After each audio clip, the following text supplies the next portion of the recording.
Le jour du mariage de mon petit-fils Léo, mon propre fils Guillaume m'a dit « Reste dehors » devant l'entrée du château. Mais 20 minutes plus tard, le marié a couru vers moi en hurlant « Pépé !» devant 250 invités choqués, abandonnant sa fiancée à l'hôtel. Ce qui s'est passé ensuite a détruit la réputation de Guillaume pour toujours et changé notre famille à jamais. Avant de continuer, abonnez-vous à la chaîne et dites-moi dans les commentaires de quel pays regardez-vous cette histoire. Laissez-moi vous raconter comment nous en sommes arrivés là. Je m'appelle Pierre Laurent et j'ai 79 ans. Toute ma vie, j'ai travaillé mes vignes à Saint-Émilion, dans le Bordelais. Mes mains sont calleuses, mes vêtements simples, et je conduis toujours mon vieux Citroën de 1998. Pour mes voisins et même ma famille, je ne suis qu'un viticulteur retraité qui vit seul depuis la mort de ma femme Marthe, il y a 7 ans. Ce qu'ils ne savent pas, c'est que mes 25 hectares valent 48 millions d'euros et que ma cave secrète contient des bouteilles qui se vendent 50 000 € pièce à Tokyo et New York. Mais cette histoire ne commence pas par l'argent. Elle commence par l'amour. L'amour que j'ai pour mon petit-fils Léo, le seul de ma famille qui n'a jamais eu honte de ses racines. Mon fils Guillaume avait 18 ans quand il est parti pour Paris faire ses études de commerce. Il m'a dit alors « Papa, je veux autre chose que cette vie de paysan. » J'ai respecté son choix, même si ça m'a brisé le cœur. Les années ont passé. Il est devenu cadre supérieur dans une multinationale, a épousé Stéphanie, une organisatrice d'événements de luxe qui porte des sacs à 3 000 € et parle avec l'accent snob du 16e arrondissement. Ils viennent me voir une fois par an, à Noël, et repartent au bout de 2 jours maximum. Guillaume a toujours été mal à l'aise avec mes origines. Quand ses collègues parisiens demandaient d'où il venait, il répondait vaguement « du sud-ouest », sans jamais mentionner les vignes ou moi. Stéphanie, elle, me traitait avec cette politesse glaciale qu'on réserve aux employés qu'on n'apprécie pas. Elle m'appelait Papa Pierre, avec un sourire forcé, et évitait de toucher quoi que ce soit dans ma maison de pierre du XVIIIe siècle, comme si la simplicité était contagieuse. Mais Léo, lui, c'était différent. Dès qu'il a su marcher, il venait passer ses étés avec moi. Pendant que ses parents partaient aux Seychelles ou aux Maldives, Léo préférait rester avec Pépé dans les vignes. Je lui ai appris à sentir la terre, à reconnaître un bon grain de raisin, à écouter le vent dans les feuilles. À 8 ans, il savait déjà que le merlot mûrit avant le cabernet sauvignon. À 15 ans, il m'aidait aux vendanges et dormait dans la même chambre d'enfant où son père avait grandi. Guillaume détestait ça. Papa, ne lui met pas ses idées rétrogrades dans la tête. Il faut qu'il pense moderne, qu'il réussisse vraiment dans la vie. Réussir vraiment. Comme si 60 ans de travail honnête dans mes vignes, ce n'était pas une vraie réussite. Léo a fait ses études d'architecture à Bordeaux pour rester près de moi. Tous les week-ends, il venait m'aider. Il me parlait de ses projets, de ses rêves, de sa fiancée Clara qu'il aimait depuis l'université. Clara, c'était une fille simple, professeure de maternelle, qui portait des robes fleuries et riait quand je lui racontais mes histoires de vignes. Elle m'appelait Papy Pierre, avec une tendresse sincère, et me demandait toujours des nouvelles de mes rosiers. Au début de cette année, Léo m'a annoncé ses fiançailles. J'étais fou de joie. Il m'a dit « Pépé, je veux que tu sois mon témoin principal. Sans toi, je ne serais pas devenu l'homme que je suis. » J'ai pleuré ce soir-là, tout seul dans ma cuisine, en serrant la lettre qu'il m'avait écrite à la main. Mais quand Guillaume et Stéphanie ont appris la nouvelle, les choses ont commencé à se compliquer. Stéphanie a immédiatement pris le contrôle de l'organisation. « Un mariage, Pierre, c'est quelque chose de très délicat. Il faut que tout soit parfait. Nous avons réservé le château de Malmaison pour 250 invités. Vous comprenez, nous recevons des personnalités importantes. Directeurs de banque, ministres, ambassadeurs. L'image est cruciale. L'image. Toujours cette obsession de l'image. J'ai proposé mes propres caves pour la réception. Mes vins valent une fortune et mes installations, bien qu'anciennes, sont magnifiques. Stéphanie a ri comme si j'avais fait une blague de mauvais goût. Pierre, c'est adorable. Mais nous ne pouvons pas organiser un événement de ce niveau dans... Enfin, vous comprenez, nous avons des standards à respecter. Guillaume n'a rien dit pour me défendre. Il a juste hoché la tête en évitant mon regard. Les semaines suivantes, j'ai senti qu'on m'excluait des préparatifs. Quand je demandais des nouvelles, Léo me répondait avec embarras. « Papa et Stéphanie s'occupent de tout, Pépé. Ils connaissent mieux ce monde-là que nous. » Même mon petit-fils commençait à douter. Un mois avant le mariage, j'ai reçu un appel de Guillaume. Sa voix était froide, professionnelle, comme s'il parlait à un client difficile. « Papa, il faut qu'on discute du mariage. Stéphanie et moi, nous avons réfléchi. Tu seras évidemment invité, mais nous préférerions que tu restes discret. Les invités sont des gens sophistiqués de Paris. Tes histoires de vignes et ton accent du terroir pourraient paraître déplacés. Tu comprends? Déplacés. Mon accent, mes histoires, ma vie entière étaient déplacées. Guillaume, ai-je répondu calmement. Léo m'a demandé d'être son témoin. Un silence. Puis, oui, bon, nous en avons discuté. Finalement, son ami Maxime sera témoin. Toi, tu seras invité d'honneur, dans un coin tranquille, loin des photographes. J'ai raccroché sans rien dire. 2 semaines plus tard, Léo est venu me voir, les yeux rouges. « Pépé, papa dit que tu as choisi de ne plus être mon témoin, que tu préfères rester simple invité. C'est vrai. » Mon petit-fils me regardait avec une tristesse que je n'oublierai jamais. Guillaume avait menti. Il avait fait croire à son propre fils que c'était ma décision. « Léo, mon garçon, si c'est ce que ton père pense être le mieux pour ton mariage, alors c'est ce qu'on fera. » Je n'ai pas eu le cœur de lui dire la vérité. Pas à 3 semaines de son mariage.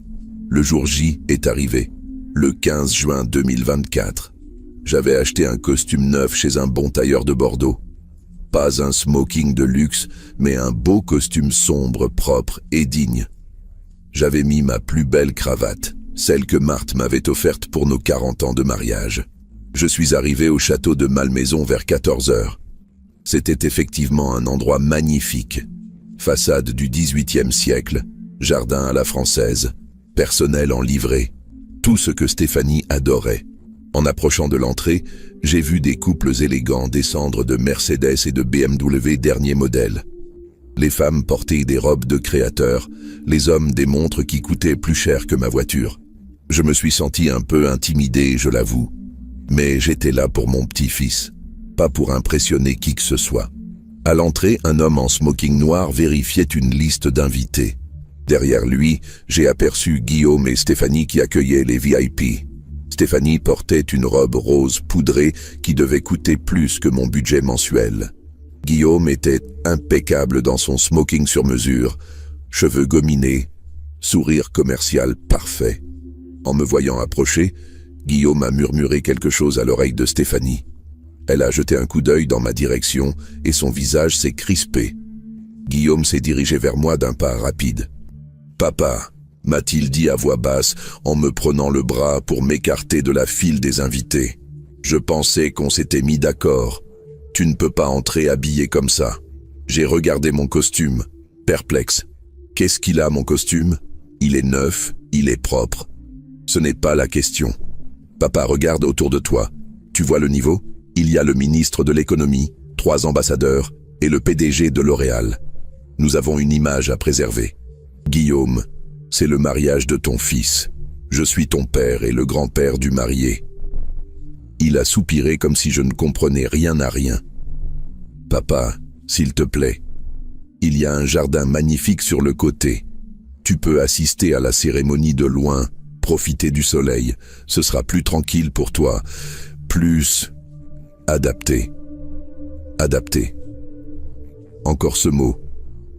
Et pour les photos de famille, nous ferons des photos privées plus tard, en petit comité. J'ai senti quelque chose se briser en moi.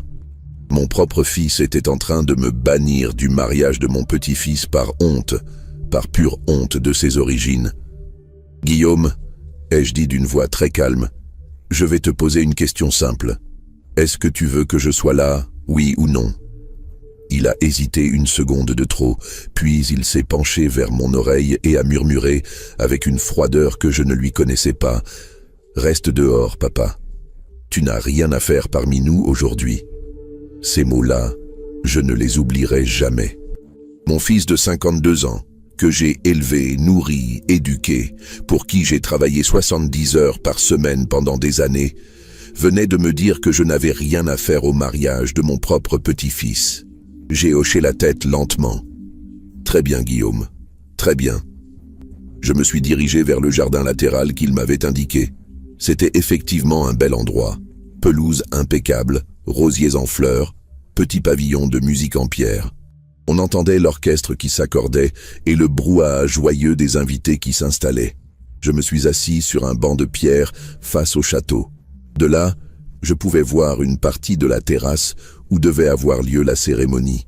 J'apercevais les chaises dorées alignées en demi-cercle, les bouquets blancs, les rubans crème qui flottaient doucement dans la brise.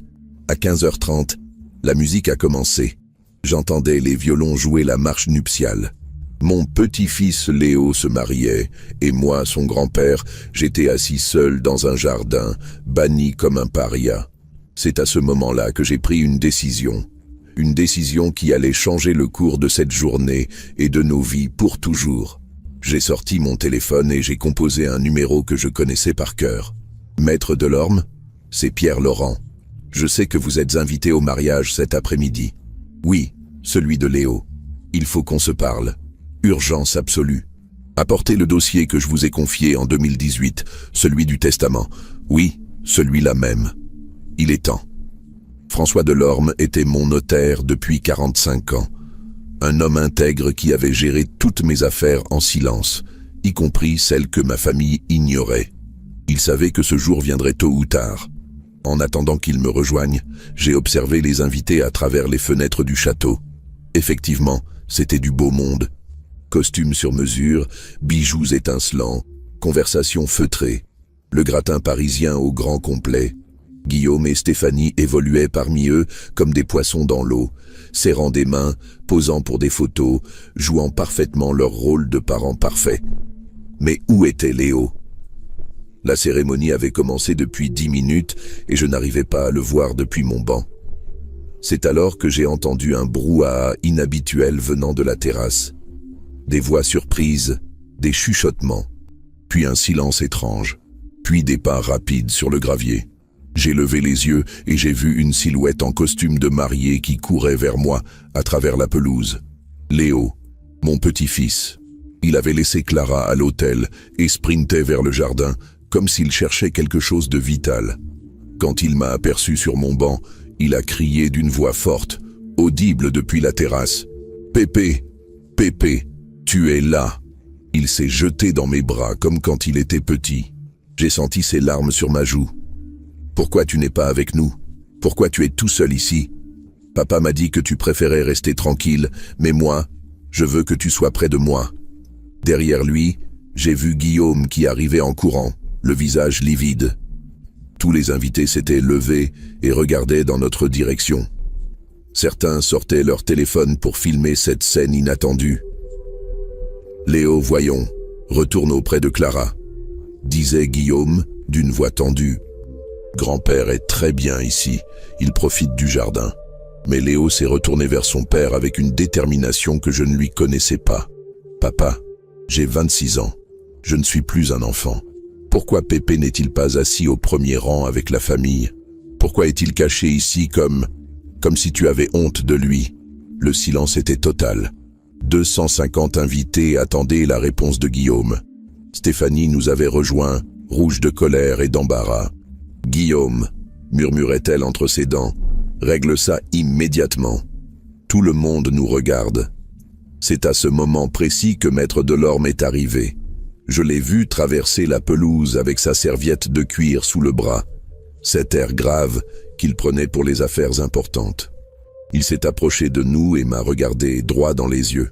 « Monsieur Laurent, vous m'avez demandé d'apporter le dossier de 2018.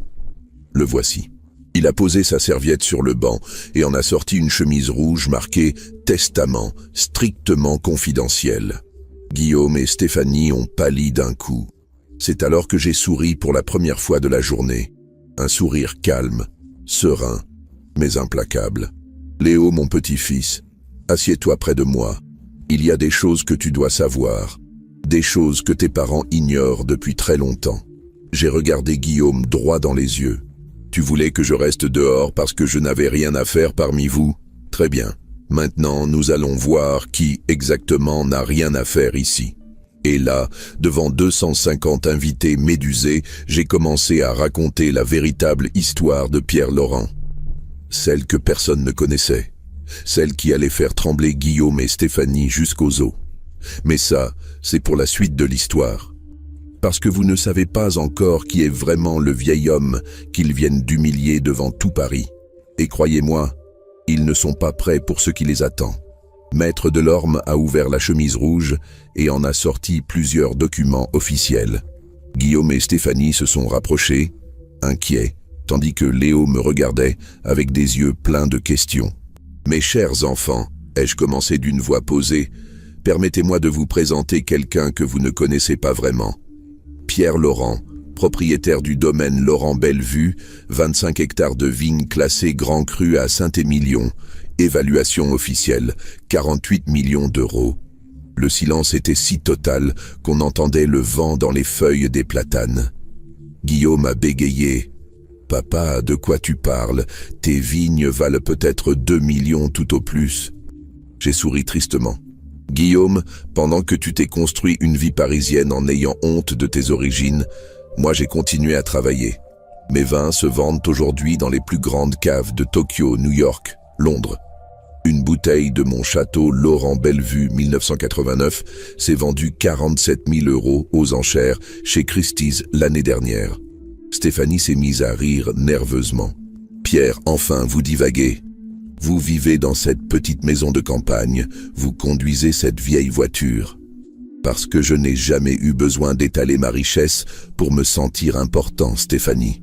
Contrairement à certains. » Maître Delorme a sorti un premier document. Voici le certificat de propriété du château de Malmaison, acheté il y a 3 mois par monsieur Pierre Laurent pour 12 millions d'euros. Location pour ce mariage, 150 000 € payés comptant. Guillaume est devenu blanc comme un linge. C'est impossible. Le château appartient à votre père, Guillaume. C'est lui qui a financé cette réception. Vous pensiez vraiment que votre salaire de cadre suffisait pour un mariage à 300 000 €? Léo me regardait, ébahi. « Pépé, tu veux dire que ce château t'appartient? Temporairement, mon garçon. Je l'ai acheté quand j'ai appris que vos parents voulaient un mariage grandiose. Je me suis dit, pourquoi pas faire plaisir à mon petit-fils? » Stéphanie s'est mise à bredouiller. « Mais comment avez-vous pu? Nous n'étions pas au courant. » Vous n'étiez pas au courant parce que vous ne vous êtes jamais intéressé à moi, Stéphanie. Pour vous, j'étais juste le vieux pecno qui gênait votre image parfaite. Les invités s'étaient tous rapprochés maintenant. J'entendais des murmures, des chuchotements. Les téléphones filmaient discrètement. Le ministre de l'économie que Stéphanie avait tant voulu impressionner nous observait avec curiosité. Maître Delorme a continué. Voici également les relevés bancaires des comptes suisses de monsieur Laurent. Solde actuel, 87 millions d'euros. Fruit de 60 années de travail et de vente privée à des collectionneurs internationaux. Guillaume s'est effondré sur un banc. « Papa, pourquoi tu ne nous as jamais rien dit? Parce que je voulais voir qui vous étiez vraiment, mes enfants, sans l'influence de l'argent. Et maintenant je sais, j'ai pris la main de Léo. Mon petit-fils, toi, tu es venu me voir chaque été, chaque week-end, pendant 20 ans. Pas pour un héritage, pas par intérêt, par amour. Tu m'as écouté, tu as appris, tu as respecté ce que j'étais, même quand ton père te disait que c'était une perte de temps. » Des larmes coulaient sur les joues de Léo. « Pépé, je t'ai toujours admiré. Pour moi, tu es l'homme le plus intelligent que je connaisse. Et toi, Guillaume ?» J'ai tourné les yeux vers mon fils. « Pendant 30 ans, tu as eu honte de moi.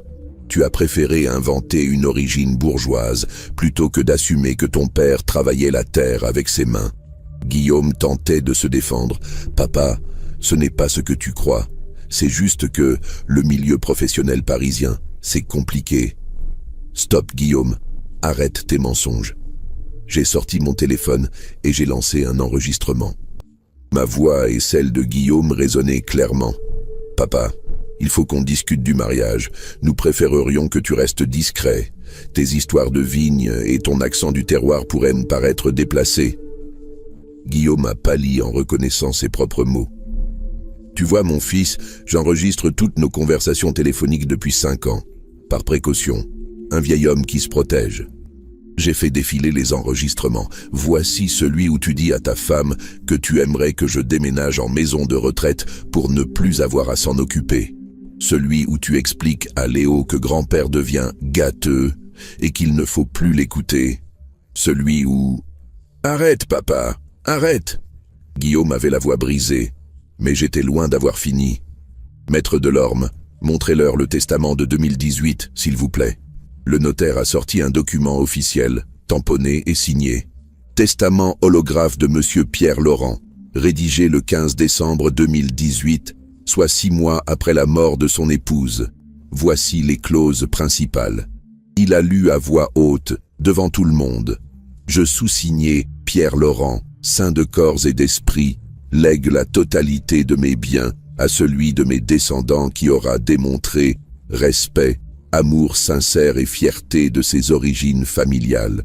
En revanche, tout descendant ayant fait preuve de mépris, de honte ou de calcul vis-à-vis de ma personne sera exclu de la succession. Guillaume s'est levé d'un bond. « Papa, tu ne peux pas faire ça. Je suis ton fils. Tu es mon fils biologique, Guillaume, mais es-tu encore mon fils de cœur ?» Stéphanie était devenue hystérique. « C'est un chantage. Nous allons contester ce testament. Aucun tribunal n'acceptera ça. » Maître Delorme a secoué la tête. « Madame Laurent, ce testament a été rédigé en présence de 3 témoins indépendants et déposé chez 2 notaires différents. Il est parfaitement légal. Et au vu des comportements constatés aujourd'hui, les clauses de déshéritement semblent s'appliquer automatiquement. C'est alors que je me suis tourné vers tous les invités qui nous entouraient, maintenant. Ministres, ambassadeurs, PDG, tout le gratin parisien que Guillaume et Stéphanie voulaient tant impressionner. Mesdames et messieurs, permettez-moi de vous raconter une petite histoire. L'histoire d'un viticulteur de Saint-Émilion qui a élevé son fils unique dans l'amour de la terre et du travail bien fait. Ce fils a grandi, a fait des études brillantes grâce au sacrifice de son père, puis a renié ses origines par opportunisme social. Les invités écoutaient, fascinés. Certains hochaient la tête, d'autres murmuraient entre eux. Aujourd'hui, ce fils a voulu bannir son propre père du mariage de son enfant par honte. Il a dit textuellement « Reste dehors, tu n'as rien à faire parmi nous ». Un murmure d'indignation a parcouru l'assistance. Mais savez-vous ce qui est le plus triste dans cette histoire? Ce n'est pas que mon fils ait honte de moi, c'est qu'il ait transmis cette honte à sa femme, qu'il ait failli la transmettre à son fils, et qu'il soit devenu exactement le contraire de tout ce que je lui ai enseigné. Guillaume pleurait maintenant. « Papa, excuse-moi, je ne savais pas. Je croyais que... » « Tu croyais quoi, Guillaume? Que l'argent et le statut social étaient plus importants que la famille? Que nier ses racines te rendrait plus respectable? » Léo s'est levé et a pris ma main. « Pépé, je ne savais rien de tout ça. Sur ta fortune, sur le château, sur rien. Mais même si tu n'avais eu que ta petite maison et ton vieux Citroën, tu resterais mon héros, parce que tu m'as appris l'honneur, le respect, l'humilité, des valeurs que mon père a oubliées en route. » Guillaume a tenté une dernière approche. « Léo, ne dis pas ça, c'est ton père. Et lui, c'est mon grand-père, celui qui m'a élevé pendant que vous étiez trop occupés à jouer les Parisiens sophistiqués. » Léo s'est tourné vers les invités, vers Clara qui était restée à l'hôtel et nous regardait avec émotion. « Mesdames et messieurs, ce mariage n'aura lieu que si mon grand-père est traité avec le respect qu'il mérite. S'il n'est pas à la première place d'honneur, alors il n'y a pas de mariage du tout. » Des applaudissements spontanés ont éclaté parmi les invités. Le ministre de l'économie s'est approché de moi et m'a serré la main. « Monsieur Laurent, j'ai déjà entendu parler de vos vins. Vous êtes une légende dans votre domaine. C'est un honneur de vous rencontrer. D'autres invités se sont approchés. Le PDG de L'Oréal, Monsieur Laurent, nous serions ravis de vous recevoir à Paris pour une dégustation privée. L'ambassadeur d'Italie, votre histoire me rappelle mon propre grand-père, viticulteur en Toscane. Guillaume et Stéphanie assistaient, impuissants, à mon triomphe social. Tout ce gratin qu'ils voulaient impressionner me traitait désormais comme une célébrité. Mais je n'avais pas fini.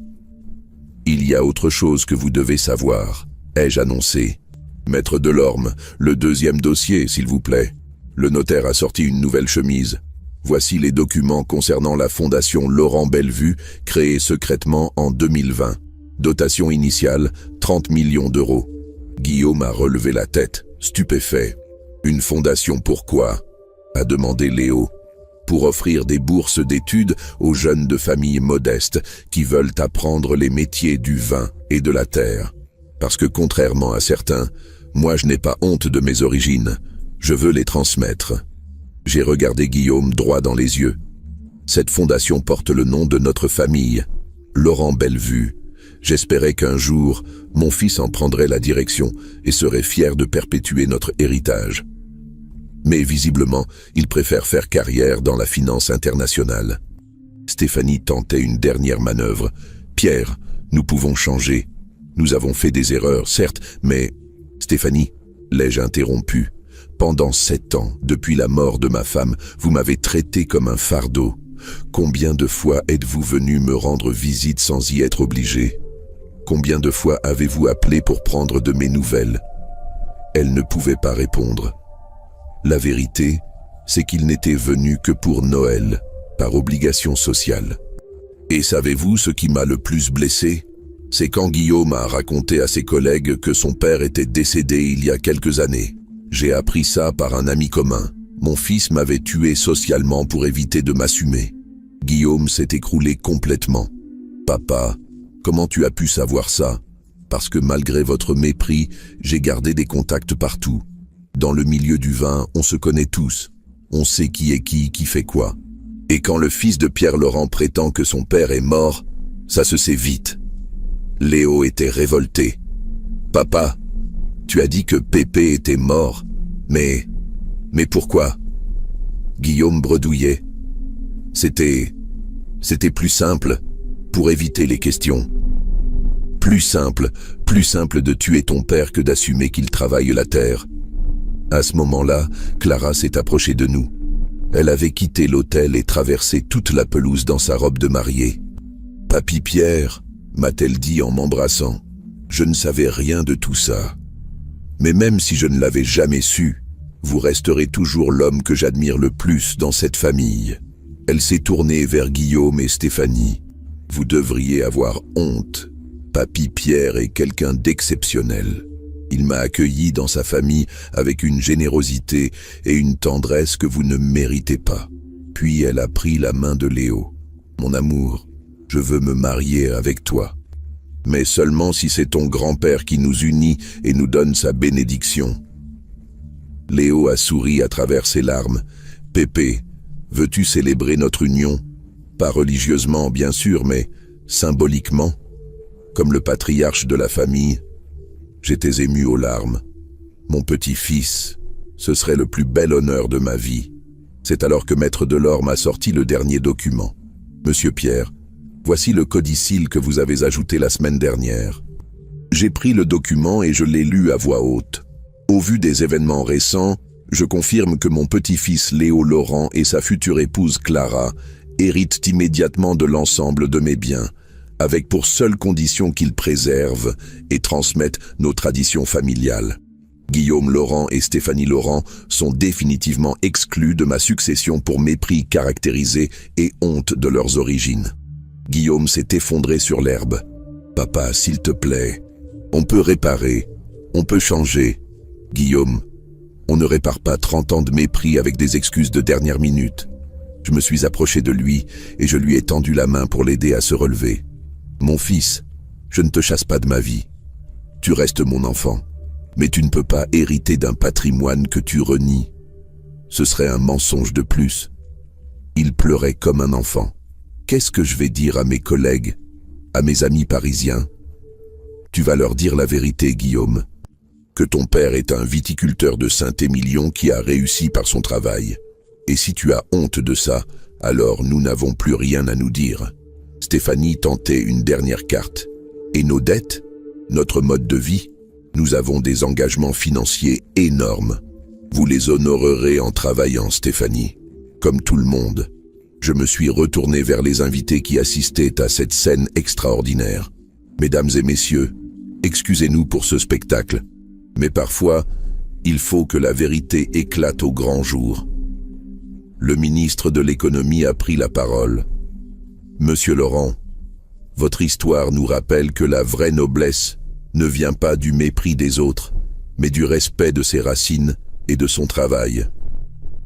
Des applaudissements nourris ont retenti. Guillaume et Stéphanie étaient humiliés devant tout Paris. Mais je n'avais pas dit mon dernier mot. Le pire était à venir pour eux, et ils ne le savaient pas encore. Maintenant, ai-je annoncé, célébrons le mariage de Léo et Clara. Et après, nous irons tous visiter mes vraies caves à Saint-Émilion. Mes invités découvriront ce que signifie vraiment le terroir français. Guillaume et Stéphanie restaient prostrés sur leur banc, réalisant qu'ils venaient de perdre non seulement un héritage colossal, mais aussi leur réputation sociale devant tout ce qui compte à Paris. Mais l'histoire n'était pas finie. Car ce qu'ils ignoraient encore, c'est que j'avais d'autres révélations en réserve. Des révélations qui allaient achever de détruire le petit monde artificiel qu'ils s'étaient construit. Le moment était venu de leur montrer ce que coûte vraiment de renier sa famille. La cérémonie de mariage a repris dans une atmosphère complètement transformée. Léo et Clara se sont unis devant l'assemblée, mais cette fois, c'est moi qui ai prononcé les paroles de bénédiction familiale. Debout devant mes vignes symboliques, j'avais fait apporter quelques ceps en pot pour l'occasion. J'ai parlé de racines, de croissance, de patience et d'amour véritable. Guillaume et Stéphanie sont restés assis à l'écart, prostrés, évitant les regards des autres invités qui chuchotaient dans leur dos. Leur monde venait de s'écrouler en public, mais ils ne savaient pas encore que j'avais gardé le plus dévastateur pour la fin. Après les photos de famille, où Léo a insisté pour que je sois au centre, à la place d'honneur, nous nous sommes dirigés vers le vin d'honneur. C'est là que j'ai fait ma dernière surprise. Mesdames et messieurs, ai-je annoncé en levant ma coupe de champagne, j'aimerais partager avec vous quelques-unes de mes plus belles bouteilles. Maître Delorme, pourriez-vous faire apporter les caisses que j'ai fait livrer ce matin? 3 hommes en livrée ont apporté des caisses de bois marquées « Château Laurent Bellevue, réserve exceptionnelle ». Quand ils ont ouvert les premières bouteilles, un parfum extraordinaire s'est répandu dans l'air. Le sommelier du château, un homme d'une 60aine d'années avec 40 ans d'expérience, a goûté le vin et ses yeux se sont écarquillés. Mon Dieu, c'est un Laurent Bellevue 1982. Je n'en avais jamais goûté. C'est absolument exceptionnel. Les invités se sont pressés pour déguster. Le ministre de l'économie a fermé les yeux de plaisir. Monsieur Laurent, ce vin est un chef-d'œuvre, une pure merveille. L'ambassadeur d'Italie, connaisseur réputé, était ému. En 50 ans de dégustation, je n'ai jamais bu quelque chose d'aussi raffiné, c'est de l'art liquide. Guillaume regardait la scène avec une amertume croissante. Tous ces gens importants qu'il avait voulu impressionner étaient maintenant en extase devant le travail de son père. Le père dont il avait eu honte toute sa vie. Stéphanie tentait encore de sauver les apparences en se mêlant aux conversations, mais les invités l'évitaient poliment. Tout le monde savait maintenant qu'elle était celle qui avait voulu exclure le propriétaire de ce château magnifique. C'est alors que j'ai décidé de porter le coup de grâce. Mes amis, ai-je dit en demandant l'attention, avant de clôturer cette belle journée, j'aimerais partager avec vous une dernière histoire. L'histoire de comment j'ai découvert qui étaient vraiment les gens autour de moi. Guillaume a pâli.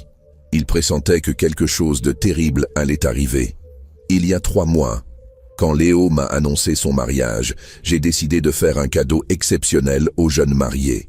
Un voyage de noces d'1 mois en Nouvelle-Zélande pour visiter les plus beaux vignobles du monde. Léo et Clara me regardaient, surpris. Je ne leur avais jamais parlé de ça. J'ai donc contacté Guillaume pour lui en parler. Et voici la conversation que nous avons eue. J'ai sorti mon téléphone et j'ai lancé un enregistrement. Ma voix et celle de Guillaume résonnaient clairement dans le silence total. Guillaume, j'aimerais offrir un voyage de noces à Léo et Clara. Papa, c'est généreux, mais nous avons déjà tout organisé. J'ai pensé à la Nouvelle-Zélande, un mois complet, première classe. Écoute papa, franchement, Léo préférerait de l'argent. Un voyage, ça ne sert à rien, donne-lui plutôt 50 000 € cash. 50 000 €, Guillaume, ce voyage coûte 150 000 €. Justement, garde la différence pour toi, ou mieux, donne-la-moi, nous avons des dettes à rembourser. Un murmure d'indignation a parcouru l'assemblée. Guillaume tentait de se justifier. « Papa, ce n'est pas ce que tu crois. » Mais j'ai enchaîné avec un autre enregistrement, daté de 2 semaines plus tard. « Guillaume, j'ai besoin de tes conseils pour mes placements. Papa, à ton âge, tu devrais tout léguer de ton vivant, pour éviter les droits de succession. » À qui? À moi, bien sûr. Je suis ton seul héritier. Et puis, soyons honnêtes, tu commences à perdre la tête. Tes vignes sont mal entretenues. Tu négliges tout. Mes vignes sont mal entretenues? Papa, regarde la réalité en face. Tu es trop vieux pour gérer quoi que ce soit. Donne-moi tout, je m'occuperai de Léo plus tard. Cette fois, Guillaume ne pouvait plus nier. Sa propre voix le condamnait devant 250 témoins. Léo était livide de rage. « Papa, tu as dit que Pépé perdait la tête. Tu voulais récupérer ses biens en prétendant qu'il était gâteux. » Stéphanie tentait de minimiser. « Léo, il faut comprendre, nous étions inquiets pour votre grand-père. »« Madame Stéphanie, suis-je intervenu. Voulez-vous que je diffuse l'enregistrement où vous expliquez à votre amie Nathalie que vous espérez que le vieux va bientôt mourir pour qu'on puisse enfin vendre ses terres et s'acheter un appartement avenue Foch. » Stéphanie est devenue blanche comme un linge. Elle avait oublié que Guillaume m'avait mis sur haut-parleur ce jour-là. L'ambassadeur d'Italie a secoué la tête avec dégoût. « Madame, comment peut-on dire de telles choses sur son beau-père ?» Le PDG de L'Oréal s'est tourné vers Guillaume. « Monsieur Laurent, j'espère pour vous que votre père ne connaît pas vos vrais sentiments à son égard. » Guillaume s'effondrait psychologiquement. « Papa, je t'en supplie, arrête, pas devant tout le monde. »« Guillaume, tu m'as humilié devant tout le monde. Tu m'as dit de rester dehors comme un chien. Maintenant c'est ton tour. » J'ai continué mes révélations. Il y a autre chose que vous ignorez. La semaine dernière, Guillaume a contacté un promoteur immobilier pour évaluer mes terres. Il voulait savoir combien il pourrait gagner en construisant un lotissement à la place de mes vignes. Des hauts, scandalisés, ont fusé dans l'assistance. Mes vignes classées Grand Cru, patrimoine de l'humanité, transformées en pavillon de banlieue. Voilà la vision que mon fils avait de son héritage. Léo ne tenait plus. « Papa, comment as-tu pu? Ces vignes, c'est notre histoire, c'est notre âme. » Guillaume bredouillait. « Il faut être réaliste. L'immobilier rapporte plus que le vin. » L'immobilier, j'ai explosé pour la première fois. « Guillaume, ces vignes existent depuis 3 siècles. Elles ont survécu aux guerres, aux maladies, aux crises. Et toi, tu voulais les raser pour construire des maisons en béton. » Le ministre de l'économie s'est approché de Guillaume. « Monsieur, savez-vous que votre père possède l'un des plus beaux patrimoines viticoles de France et vous voulez le détruire ?» Guillaume ne savait plus où se mettre. Toute l'élite parisienne le regardait comme un vandale. Mais j'avais gardé le pire pour la fin. « Maître Delorme, le dernier dossier, s'il vous plaît. » Le notaire, visiblement ému par ce qu'il s'apprêtait à révéler, a sorti une chemise noire. Voici les rapports de l'agence de détectives privée que Monsieur Pierre Laurent a mandaté il y a 6 mois. Guillaume et Stéphanie ont tressailli. « Mon fils, j'ai fait surveiller tes communications et tes activités. Pas par méchanceté, mais pour protéger mon patrimoine que tu convoitais. » Le détective, un homme discret d'une 50aine d'années, s'est avancé et a ouvert un dossier photographique. Monsieur Guillaume Laurent et son épouse ont effectivement contacté plusieurs promoteurs immobiliers. Voici les contrats préliminaires qu'ils ont signés, conditionnés au décès de Monsieur Pierre Laurent. Des photos montraient Guillaume serrant la main de promoteurs devant des plans de lotissement. Ils ont également souscrit plusieurs assurances vie sur la tête de Monsieur Pierre, pour un montant total de 5 millions d'euros. Un frisson d'horreur a parcouru l'assemblée. Léo regardait son père avec épouvante. « Papa, tu as assuré la vie de Pépé. Tu espérais sa mort. » Guillaume tentait désespérément de s'expliquer. « C'est normal. Tous les enfants assurent leurs parents. 5 millions d'euros, Guillaume, pour un homme que tu crois pauvre ?» J'ai demandé froidement. Il ne pouvait plus répondre. Le détective a continué. Nous avons également découvert que Madame Stéphanie Laurent a pris contact avec un expert médical pour faire déclarer son beau-père incapable et le placer sous tutelle. Stéphanie s'est mise à crier. « C'est faux, vous n'avez pas le droit, c'est de l'espionnage. » « Madame, » a répondu calmement le détective, « voici l'enregistrement de votre conversation avec le docteur Martineau, spécialiste en gériatrie. Vous lui demandiez comment faire interner votre beau-père contre son gré. Il a lancé l'audio sur son téléphone. La voix de Stéphanie était reconnaissable. « Docteur, mon beau-père devient dangereux. Il parle seul. Il néglige ses affaires. Ne pourrait-on pas le faire examiner? L'interner quelque part de sécurisé? Madame, il faudrait des preuves de troubles psychiatriques graves. On peut arranger ça, non? Moyennant finance ?» Le silence était assourdissant. Stéphanie venait d'être prise en flagrant délit de tentative d'escroquerie et de séquestration. Le ministre de l'économie s'est tourné vers elle avec dégoût. « Madame, vous venez d'avouer une tentative de corruption et de séquestration de personnes vulnérables. Vous réalisez que c'est un crime. » Stéphanie s'est écroulée en sanglots. Nous avions des dettes. Nous étions désespérés. Désespérés au point de faire interner un homme de 79 ans en parfaite santé mentale, a demandé l'ambassadeur, scandalisé. Guillaume tentait encore de rattraper la situation. « Papa, nous n'aurions jamais vraiment fait ça. C'était juste des explorations. »« Des explorations ?» j'ai répété.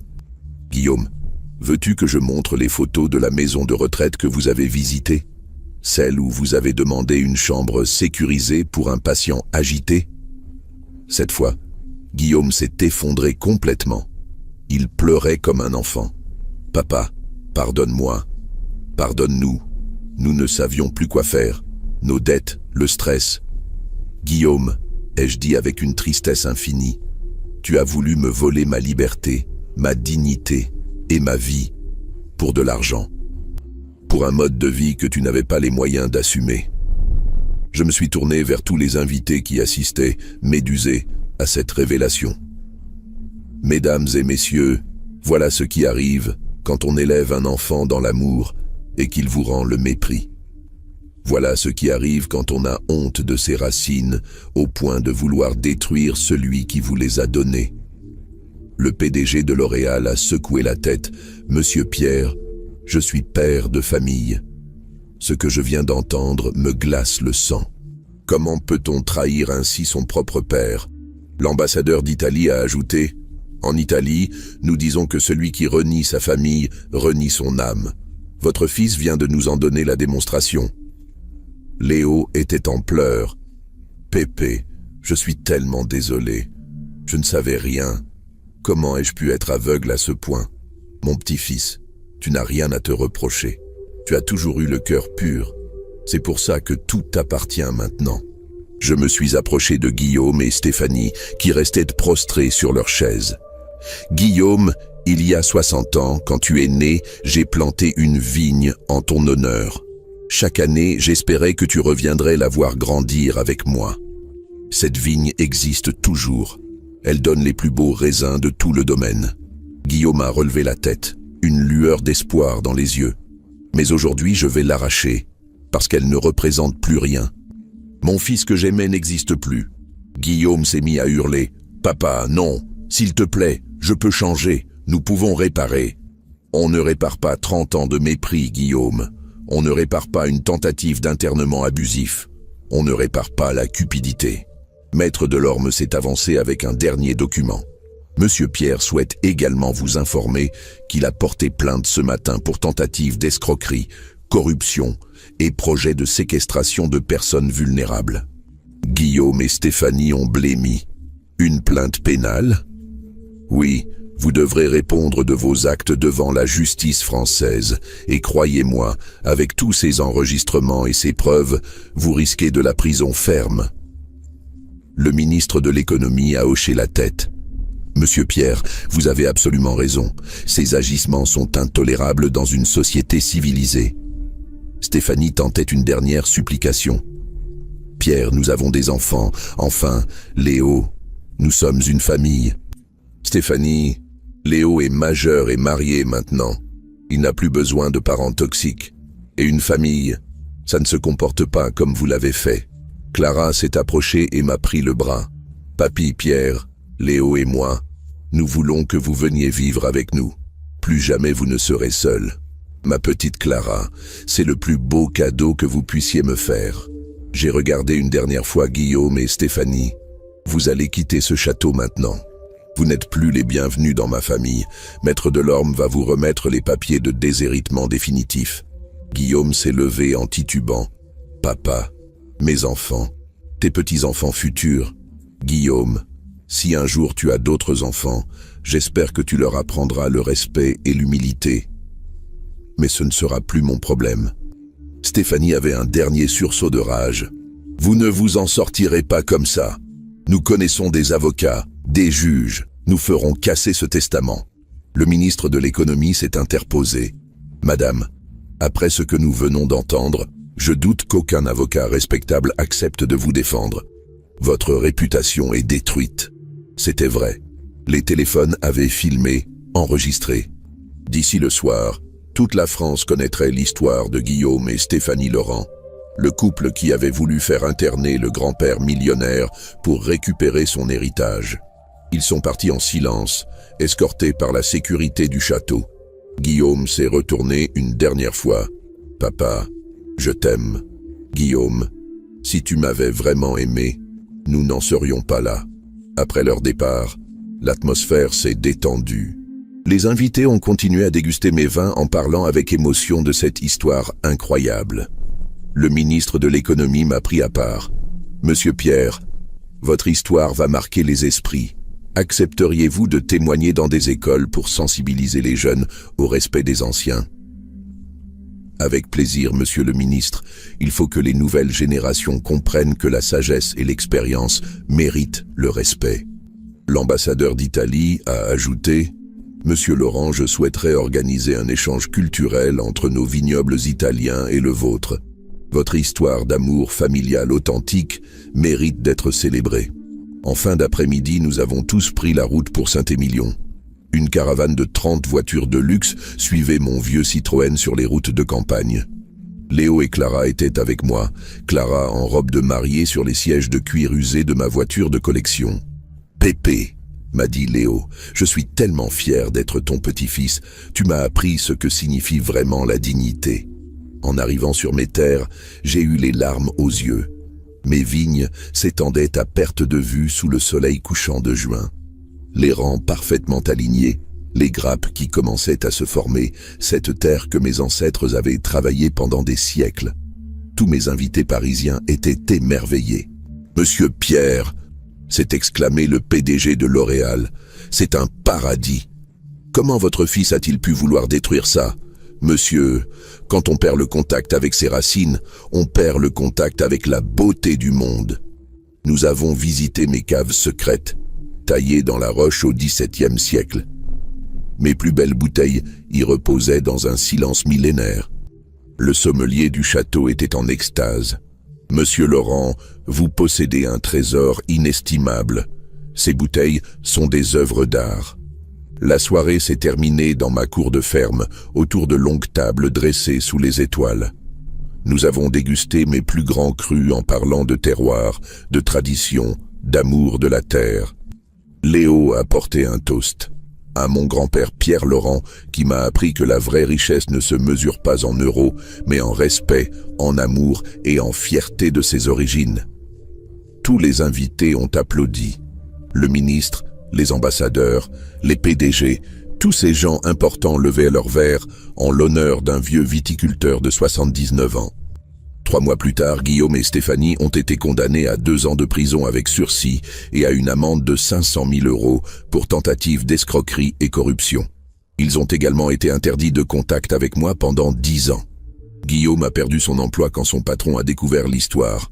Stéphanie a fermé sa société d'événementiel car plus personne ne voulait faire appel à elle. Ils vivent maintenant dans un petit appartement de banlieue et Guillaume travaille comme commercial dans une concession automobile. Selon mes informations, ils ont divorcé il y a 2 mois. Léo et Clara se sont installés avec moi dans la maison familiale. Léo a repris la direction du domaine et Clara enseigne à l'école du village. Nous attendons notre premier arrière-petit-enfant pour le printemps prochain. La fondation Laurent Bellevue accueille maintenant 50 jeunes par an pour apprendre les métiers du vin. Mon histoire a inspiré une loi sur la protection des personnes âgées contre les abus familiaux. Et ma vigne plantée pour Guillaume, je ne l'ai finalement pas arrachée. Je l'ai donnée à un jeune stagiaire de la fondation qui vient d'une famille modeste. Il la soigne avec un amour que mon fils n'a jamais eu. Parfois, le soir, quand je me promène dans mes vignes avec Léo et Clara, je repense à cette journée de juin où tout a basculé. Le jour où mon fils m'a dit « Reste dehors », sans savoir qu'il se condamnait lui-même à rester dehors de ma vie pour toujours. Aujourd'hui, je dors en paix. Mes vignes sont entre de bonnes mains, mon héritage sera préservé et j'ai enfin une vraie famille autour de moi. Une famille qui m'aime pour ce que je suis, pas pour ce que je possède. Et vous, pensez-vous que j'ai été trop dur avec Guillaume? Ou au contraire, qu'il a eu ce qu'il méritait? Racontez-moi dans les commentaires si vous avez déjà vécu une trahison familiale. Comment avez-vous réagi? Votre perspective m'intéresse beaucoup, car au final, l'argent passe, les positions sociales changent, mais l'amour vrai et le respect des racines, ça, c'est éternel. C'est ça, la vraie richesse d'une vie.